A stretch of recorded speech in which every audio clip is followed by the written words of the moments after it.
Mən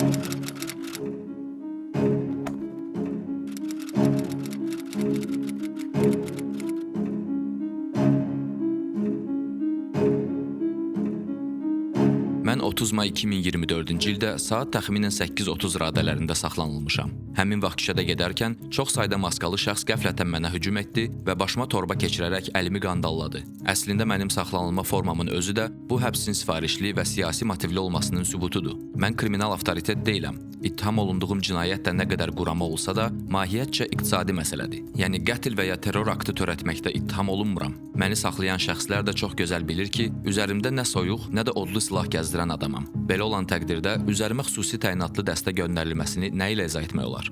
Bakı şəhər Baş Polis İdarəsindən daxil olan 30 may tarixli məktubda qeyd edilir ki, etimad doğuran və qərəzsiz mənbədən alınan əməliyyat məlumatına görə güya mən digər təqsirləndirilən şəxslərlə əlbir olmuşam. Görünən odur ki, tələsik şəkildə evimdə axtarış və tutulmağım barədə sifariş 30 may tarixində verilib və bütün sənədləşməni heç bir sübut olmadan həmin tarixə uyğunlaşdırıblar.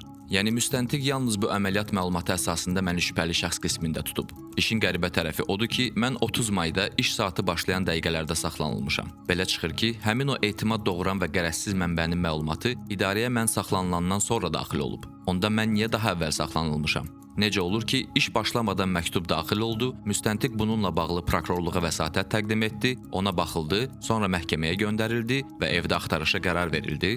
İttiham tərəfi etimad doğuran qərəzsiz mənbənin kim olduğunu və məlumatın nə olmasını indiyədək açıqlamasa da, mən bunu açıqlaya bilərəm. Həmin etimad doğuran və qərəzsiz mənbə mənim həbsimi sifariş verən hökumət nümayəndələridir. Saxlanılarkən və aparıldığım qeyri-müəyyən yerdə də mənə qarşı fiziki və psixoloji zorakılıq tətbiq edildi. Həmin şəxslər mənə qarşı müəyyən ifadələr işlədirdilər və bu ifadələr mənim həbsimin mahiyyətini açıq-aşkar sübut edir. Məsələn, həmin şəxslər mənə deyirdilər ki, sənin dilin çox uzanıb. Bilmirdin ki, çox danışsan axır belə olacaq, biz sənə həyatı başa salacağıq və s. Bu ifadələr mənim həbsimin səbəbinin məhz yazdığım və səsləndirdiyim fikirlərlə bağlı olduğunu göstərir.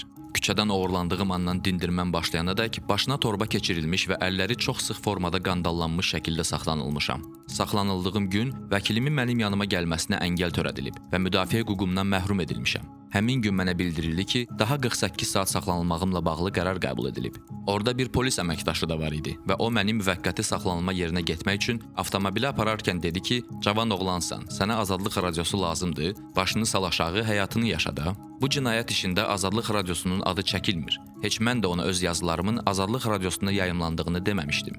Buna baxmayaraq, həmin şəxsin bu ifadəni işlətməsi onu göstərir ki, həbsimin əsl səbəbi məhz azadlıq radiosunda yayımlanan yazılarımla bağlıdır.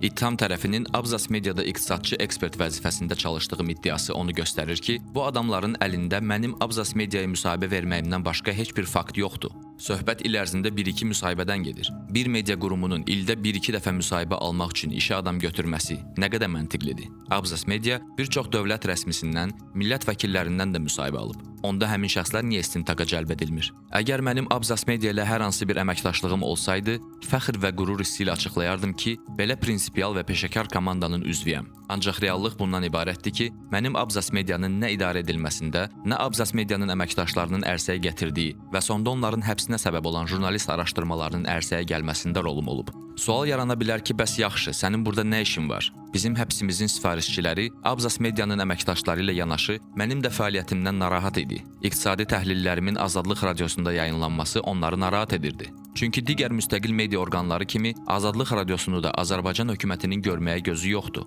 Yəqin özlərinə əziyyət verib yeni cinayət işi açmaq istəməyiblər. Düşünüblər ki, onsuz da əlimizdə hazır qurama cinayət işi var, bunu da qataq bunlara getsin. Məhz bu məntiqlə mən bugün bu cinayət işində təqsirləndirilən şəxs qismində iştirak edirəm. Sizdə sual yarana bilər ki, mən nə yazmışam və danışmışam ki, bunlar mənim həbsimə səbəb olub. Mən deyirdim ki, minimum əmək haqqı, yaşayış minimumu kimi göstəricilər əhalinin real minimum ehtiyaclarına cavab vermir. İşsizlik və yoxsulluq göstəricilərinin rəsmi olaraq 5% səviyyəsində açıqlanması reallığı əks etdirmir və bunu alternativ hesablamalarla sübut edirdim. Azərbaycanda gəlir və sərvət bərabərsizliyinin yüksək olması, regional bərabərsizliklər, sosial müdafiə siyasəti kimi sahələr də mənim əsas araşdırma mövzularım olub. Təəssüflər olsun ki, Azərbaycan hökuməti müstəqil insanların bu mövzularla bağlı çalışmasını sevmir. Ona görə də mən bugün məhkəmə qarşısındayam. Mənə qarşı qoyulan sübutlardan biri də odur ki, mən və Ülvi Həsənli 2015-ci ildə 5 gün fərqlə ölkəyə giriş eləmişik. Əslində belə gülünc bir məsələnin sübut kimi qiymətləndirilməsi ittiham tərəfinin mənimlə bağlı sübut tapmaqda necə çətinlik çəkdiyinin göstəricisidir. Mən 2015-ci ildə nəinki Ülvi Həsənlini, ümumiyyətlə bu cinayət işində adı çəkilən şəxslərin heç birini tanımırdım və cinayət işi materiallarından bildiyim qədər 2015-ci ildə heç abzas mediada mövcud olmayıb. Belə olan təqdirdə burada sübut hesab ediləcək nə var? Cinayət işi materiallarında mənim qaçaqmalçılıq və digər cinayətləri necə törətməyim, hansı tarixdə ölkəyə nə qədər xarici valyuta gətirdiyim, kimə verdiyim barədə nə var? Hansı sübutlar cinayətin obyektini və subyektini təsdiq edir? Sizi əmin edirəm ki, heç ibtidai icma quruluşunda yaşayan qəbilələrdə belə əsassız mühakimə aparılmazdı. Biz faktiki olaraq sübuta yetirilməmiş cinayət ittihamından özümüzü müdafiə edirik. İttiham tərəfi ittiham aktını oxumaqla işini bitmiş hesab edib. Azərbaycanda həmişə siyasi məhbus problemi olub. Əvvəlcə Abzas media əməkdaşları, daha sonra Toplum TV və Meydan TV əməkdaşları, eləcə də müxtəlif qeyri-hökumət təşkilatlarının üzvləri və ayrı-ayrı ictimai fəallar həbs edilib. Mənim həbsimdə məhz bu kütləvi həbs kampaniyasının müstəqil media və vətəndaş cəmiyyətinə qarşı repressiyaların tərkib hissəsidir. Bu il Azərbaycanda milli mətbuatın yaranmasının 150-ci il dönümüdür. Son dövrlər baş verənlərin fonunda yubileyi təntənəli yox, faciəli şəkildə qeyd edirik. Bu 150 il ərzində Azərbaycanda müstəqil media Həsən bəy Zərdabidən Sevinc Vaqif qızına, Hafiz Babalıyadək və başqa bu kimi prinsipial və peşəkar insanların sayəsində ayaqda qalıb. Media haqqında hansısa mürtəcə qanunlar, siyasi motivli həbslər bunun qarşısını ala bilməz. Biz ədalətli bir ölkədə yaşamaq istəyirik və bu istiqamətdəki fəaliyyətimizdə mütərəqqi ideyalardan ilham alırıq. Ona görə də siyasi motivli həbslər bəlkə də qısa müddətli perspektivdə kimlərəsə siyasi dividendlər qazandırır. Amma əmin olun ki, son nəticədə cəmiyyət olaraq hamımızın ziyanına işləyir. Media azadlığının olmadığı şəraitdə nəinki siyasi və iqtisadi inkişafdan, ümumiyyətlə hansısa münasibətlər sisteminin inkişafından danışmaq olmaz. Uzun sözün qısası, müstəqil media susturula bilməz.